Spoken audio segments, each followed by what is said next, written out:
Latifah Rahma. Nama saya Sepia Madani. Nama saya Intan Hayati. Nama saya Dinda Maharani Putri.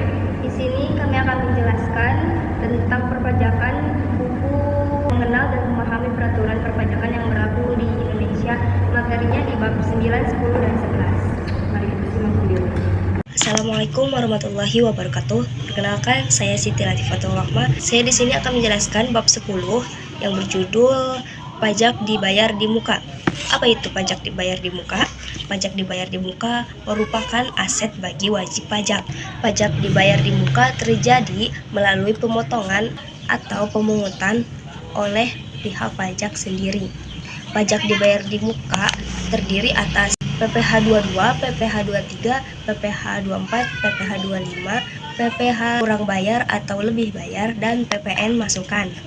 Jika pada suatu pajak besar kredit pajak lebih kecil dari PPh terutang, maka akan timbul kurang bayar sebesar selisihnya, dan sebaliknya, jika pada suatu tahun pajak besar kredit pajak lebih besar dari PPh terutang, maka akan timbul PPh lebih bayar sebesar selisihnya. Pajak penghasilan pasal 22 adalah pajak yang dipungut atas transaksi pembelian yang dananya bersumber dari APBN dan APBD, dan transaksi yang dilakukan oleh lembaga-lembaga atau badan tertentu, baik badan pemerintah atau swasta yang berkenaan dengan kegiatan di bidang impor atau kegiatan di bidang usaha kegiatan lainnya.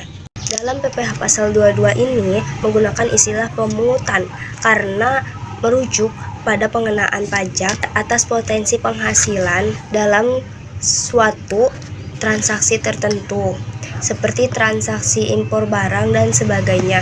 Yang merupakan badan pemungut PPh pasal 22 ini, yang pertama ada Bank Devisa, Dirjen Bea Cukai, Bendahara Pemerintah, Kuasa Penggunaan Anggaran atau KPA, dan masih banyak lagi. Selanjutnya, pajak penghasilan pasal 23. PPh pasal 23 ini adalah pajak penghasilan yang pemenuhan kewajibannya dilakukan dengan cara pemotongan atas pembayaran penghasilan yang diterima oleh wajib pajak, tapi di dalam negeri, dan bentuk usahanya itu adalah tetap. Bentuk usaha tetap di sini adalah yang penghasilannya berasal dari harta atau modal, penyerahan jasa, atau penyelenggaraan kegiatan selain yang telah dipotong oleh PPh pasal 21. Nah, yang merupakan pemotong PPh pasal 23 itu ada 5. Yang pertama itu ada badan pemerintah, yang kedua itu ada subjek pajak dalam negeri, yang ketiga itu ada penyelenggara kegiatan, yang keempat itu ada BUT, dan yang terakhir itu ada perwakilan perusahaan luar negeri. Pemotongan PPh pasal 23 ini dilakukan oleh pihak yang wajib membayarkan penghasilannya. Perkenalkan, nama saya Ivan Hayati. Di sini saya akan membahas tentang PPh 24, 25, dan PPN pemasukan. PPh pasal 24 adalah pajak penghasilan yang telah dipotong di luar negeri atas penghasilan yang diperoleh oleh wajib pajak Indonesia. Di negara lain, pajak ini dapat dikreditkan terhadap pajak. Tujuan PPh pasal 24 mencegah pajak berganda internasional yang dapat terjadi jika penghasilan dikenakan pajak di dua negara. Yang kedua, memberikan keadilan bagi WP Indonesia yang memiliki penghasilan dari luar negeri. Yang ketiga, ketentuan pengkreditan PPh pasal 24 hanya pajak yang benar-benar dibayarkan di luar negeri yang dapat dikreditkan. Keempat, jumlah maksimum kredit pajak adalah sebatas pajak terutang di Indonesia. Yang kelima, jika pajak luar negeri lebih besar dari pajak terutang di Indonesia, kelebihan tidak dapat dikompensasikan ke tahun berikutnya. Metode penghitungan kredit pajak. Perhitungan dilakukan dengan membandingkan jumlah pajak yang dibayar di luar negeri dengan pajak yang terutang di Indonesia atas penghasilan luar negeri. Contoh kasus, WP memperoleh penghasilan di luar negeri sebesar 2 miliar, tarif pajak luar negeri 25%, sehingga pajak yang dibayarkan di luar negeri adalah 500 juta. Tarif pajak di Indonesia 22%, sehingga pajak yang terutang di Indonesia atas penghasilan luar negeri adalah 440 juta. Dalam kasus ini, WP hanya bisa mengkreditkan pajak luar negeri sebesar 440 juta, bukan 500 juta, dan kelebihannya tidak bisa dikompensasikan. Selanjutnya, pajak penghasilan pasal 25. Pajak penghasilan angsuran PPh pasal 25 diperhitungkan dasar perhitungan pajak terutang dalam SPT tahunan sebelumnya. Formula umum PPh pasal 25 sama dengan PPh terutang dikurang kredit pajak 12.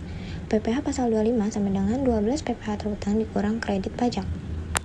Jika wajib pajak mengalami kelebihan bayar pajak, maka dapat dikompensasikan ke tahun berikutnya atau diajukan restitusi.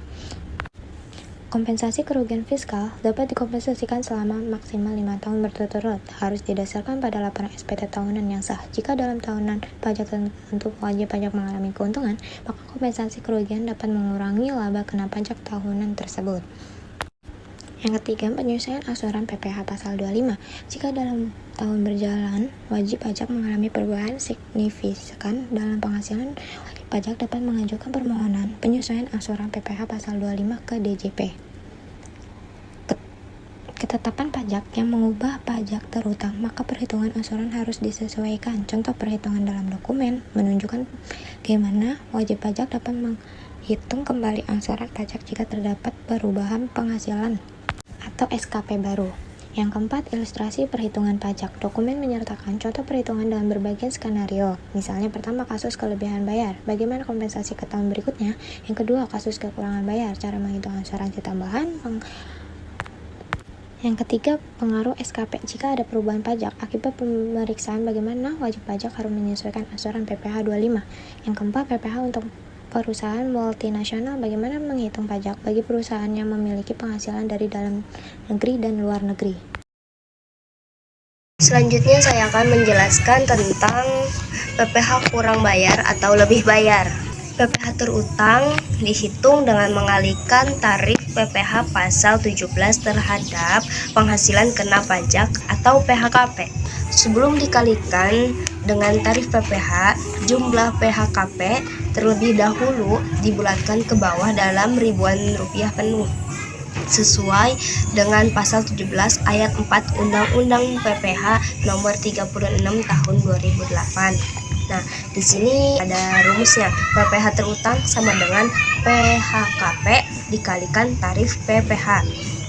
Sekian dari kelompok kami, kurang dan lebihnya mohon maaf. Wassalamualaikum warahmatullahi wabarakatuh.